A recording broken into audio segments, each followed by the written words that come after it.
Hey folks, welcome to a very special episode of Swill and Grog's Wonderful World of Beer. As you can see, in front of me I have the original Foster's Lager, which is 4.9% alcohol by volume, and the newly introduced Foster's Classic, which is 4% alcohol by volume. Interestingly, it's the same ABV as the Foster's that's brewed and sold in the United Kingdom.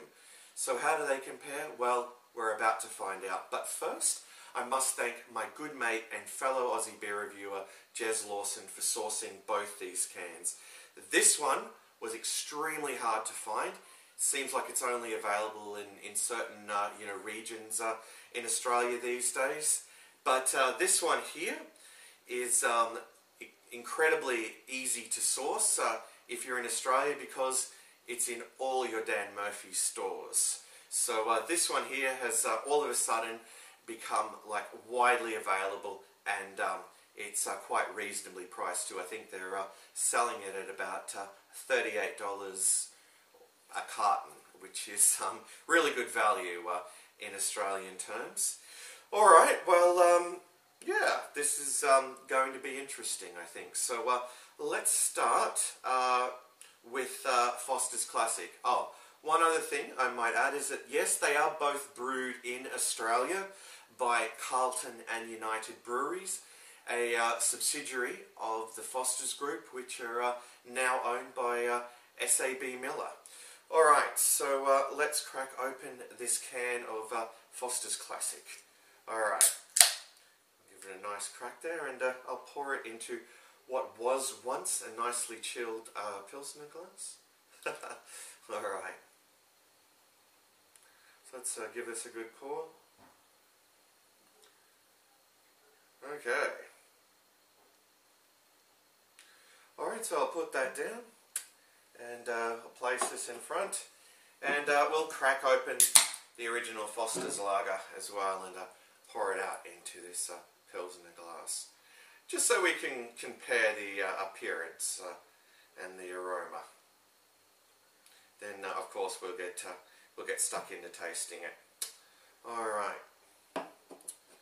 Okay, so let's have a look at both of them. Well, both are a very clear, golden colour. Both have very frothy, bright white heads. This one's dissipated rather quickly. Let me just top that up. Alright, and yeah, this one here seems to be holding a little bit better. I'll just top that up as well. Alright, so yeah, I must say that yeah, I mean, in terms of their appearance, they're both a clear golden colour, with a moderate amount of carbonation. I mean, they both look pretty much identical as far as the appearance goes. So let's move on to the aroma, starting with the Foster's Classic. Well, I'm not really picking up much at all there. Maybe a faint smell of a very faint smell of sweet grains. Yeah, not getting a terrible lot from that at all. Let's go to the original Foster's Lager.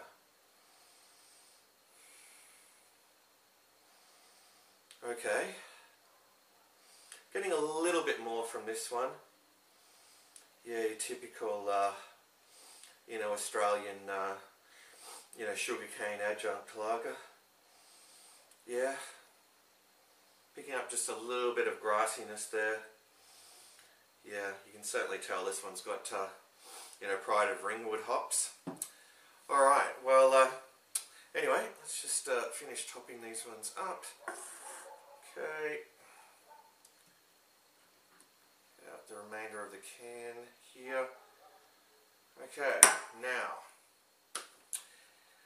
in terms of the taste, how do they compare? So, in terms of the appearance and the aroma, yeah, they're pretty much on par. So, how do they compare in taste? Well, let me start by taking a gulp of the Foster's Classic.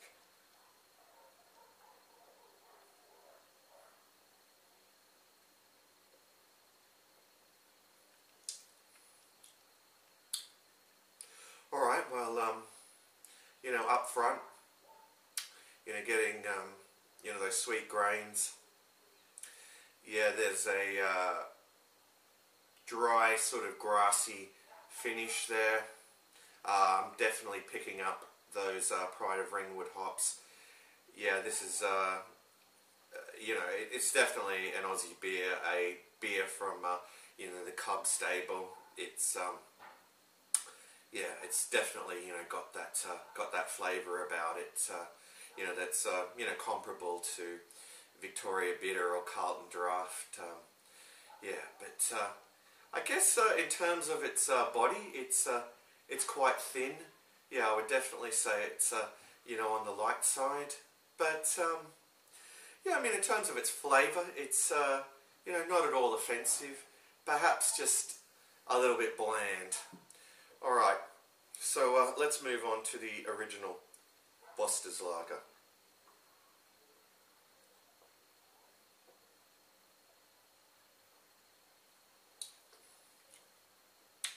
Alright, this one's perhaps a little sweeter. Again, you know, I'm tasting, you know, that unmistakable, you know, flavour of, you know, Pride of Ringwood hops. You know, it's, yeah, I mean, it's just so Australian. Yeah, I mean, and just so typical of, you know, the taste profile of, you know, beers from, you know, Carlton United Breweries. I don't know, it's, again, you know, pretty light-bodied. Perhaps not as light as this, but yeah, I mean, still very similar flavour-wise. Yeah, so how do they really compare? I mean, at this point of the comparison, yeah, they, you know, are almost seemingly identical. But I got to say, this one's maybe just a little bit crisper and a little bit cleaner. Maybe that's perhaps, yeah, because of the lower ABV. Yeah, it is definitely thinner. But anyway, look,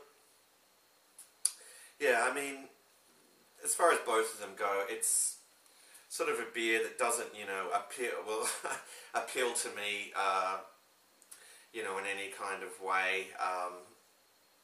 It's okay, it's certainly drinkable, but, you know, my preference is, you know, for, you know, your American and Mexican and, you know, Asian lagers, rather than these, you know, Aussie lagers, you know, that use sugarcane adjuncts and, you know, Pride of Ringwood hops.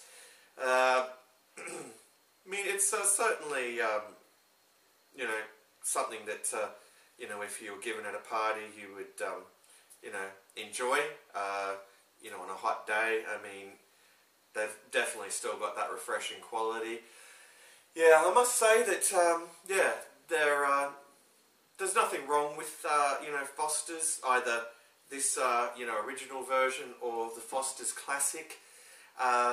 It's not a great beer, but, yeah, I mean, I really don't know why, you know, there's just so much hate out there for it, you know, in Australia. Yeah, it really makes me wonder what, you know, SAB Miller were thinking when they, you know, obviously put out this Foster's Classic, which is, you know, obviously their attempt to, you know, relaunch Foster's on the Australian market. People here, unfortunately, really despise it, although the truth is that it's really, like, not that bad. It's ordinary, but it's not vile or revolting in any way. It's just average. But in saying that, I don't think it's, you know, really any better or any worse than, you know, most of the beers in the Cub, you know, stable. Anyhow, wrapping this up, I think I've babbled on enough about, you know, this, you know, Foster's Lager and Foster's Classic taste comparison. You know, if Foster's was something that you liked years ago, you're going to be pleased that this is now readily available and priced very reasonably at your local Dan Murphy's. So yeah, give it a go if it appeals to you. Alright, well anyway, yeah, there's not much more to say other than, yeah, they're really not overly different, but perhaps this one's just a little bit more drinkable. But I'll leave it at that. Anyhow, folks, thanks for joining me for this taste comparison. Perhaps I'll do it with some other brews in the future at like some stage. But yeah, I just found it very interesting when this particular variant of Foster's popped up here. It's really taken myself and my good mate Jez Lawson by surprise because yeah, just how unpopular a brew it is in Australia, at least I know that in the States and in the UK, yeah, it's held in a much higher regard. But anyway, that's it. So thank you for joining me, and until next time, fare thee well, or